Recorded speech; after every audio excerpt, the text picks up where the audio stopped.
Alrighty, our theme for today's notes, Congress 4, is going to be basically how a bill becomes a law. There's a couple things I want you to look up on your own, and that's define what a constituent is. You should know that. We kind of talked about that. So you can probably just define that in your own terms. And then Google and search, what is a Christmas tree bill? And also, what is a quorum in the committee of the whole? Those things we're not going to get into a great deal about, but I want you to understand and know those. So you're responsible for those, number 1 and 2, okay? 3, a conference committee is made up of members from. And what does a committee or subcommittee do during markup? And then what are the key factors in choosing committee chairs? And then our FRQ for the notes, which I want you to be able to explain, is explain how the committee system affects legislation in Congress, which is how bills become a law. So we're going to right now go over this. And so how a bill becomes a law, and the first thing is the bill's introduction and writing the bill. So who might actually write the bill? 1, you put down lobbyists, because remember they're the experts, they know a lot of the loopholes.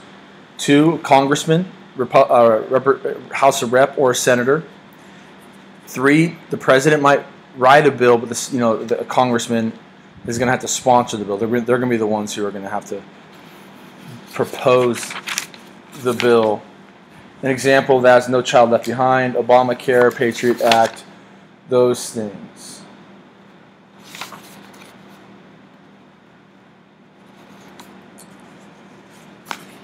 Alrighty, so the bill is introduced, and then, like I said, it must be sponsored by a representative, putting a name on the bill, so that senator puts a name on the bill. Now, where the bill is introduced, it's going to get a special kind of label. HR means House of Representatives. S means Senate. So if it's S like 156, that means the bill was introduced in Senate. If it's HR, it was introduced in the House of Representatives. Some facts here: less than 10% of these of bills proposed are actually passed. And then the ideas from bills, again, most originate in the executive branch, but the bills are introduced in either house, except for revenue bills, and they're introduced, like I said, by or sponsored by a representative. Diffusion of power is evident in the process. Proponents need many victories, but opponents need only one. Well, that means opponents of the bill. This means you can just kill it. This was in the intent of the founders to create a cautious and deliberate process. There's a 2-step legislative process when it comes to bills. Authorization allows for a program, and appropriation when dealing with money, and creating the budget deals with providing money for that program. So there's 2 types of things we're looking at there. Passage of a bill only requires a simple majority. Remember, that's 50 plus 1. So after the bill is introduced, given a number, then the Speaker or Majority Leader, Speaker of the House or Majority Leader, referring to the Senate, they're the ones who get it.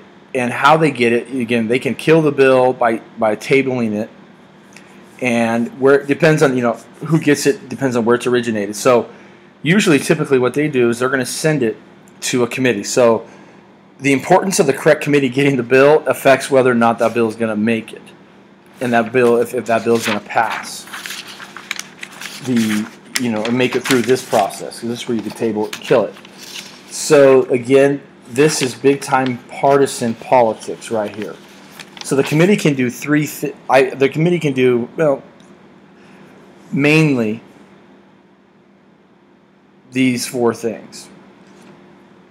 First, it can pass the bill, and the bill is reported out to full House for consideration.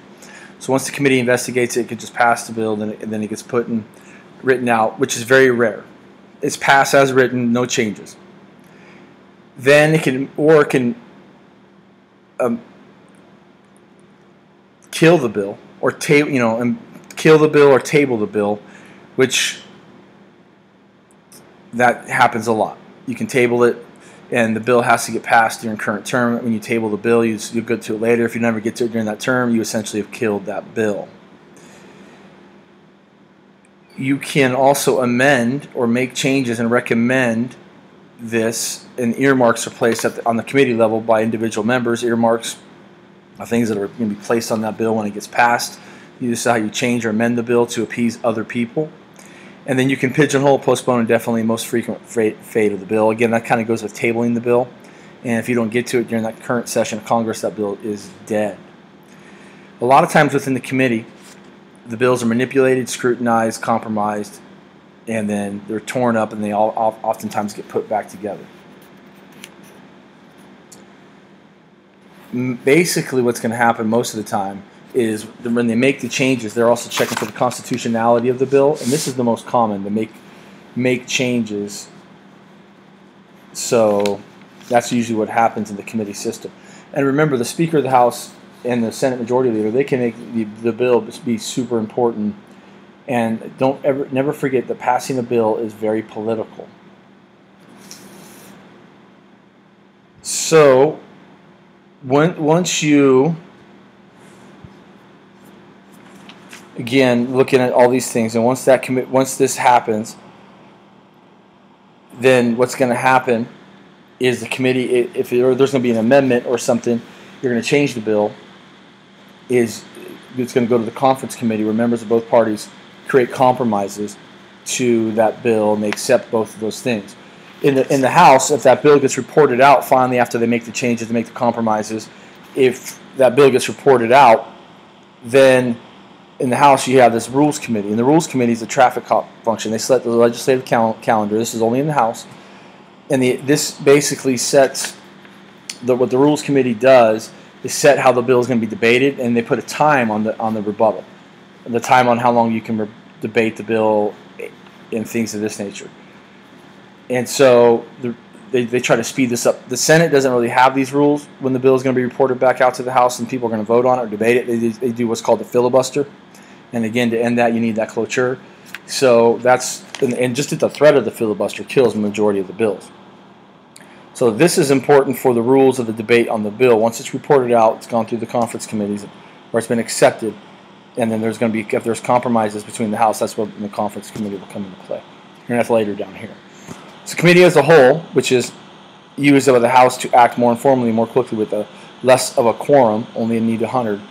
This helps remedy problem of Tuesday to Thursday club, which means people aren't working Monday and Friday. So once a bill gets put back to the committee as a whole, you vote on it. If it gets accepted, then it can move on. If it's in the House, it moves on to the Senate. And then, so the floor action, the Senate only again allows for filibusters. These are especially effective at the end of the term of Congress, because then at the end of the term of Congress, if the bill doesn't get passed through that term of Congress, then that bill dies. Again, this is ended by 3/5 cloture.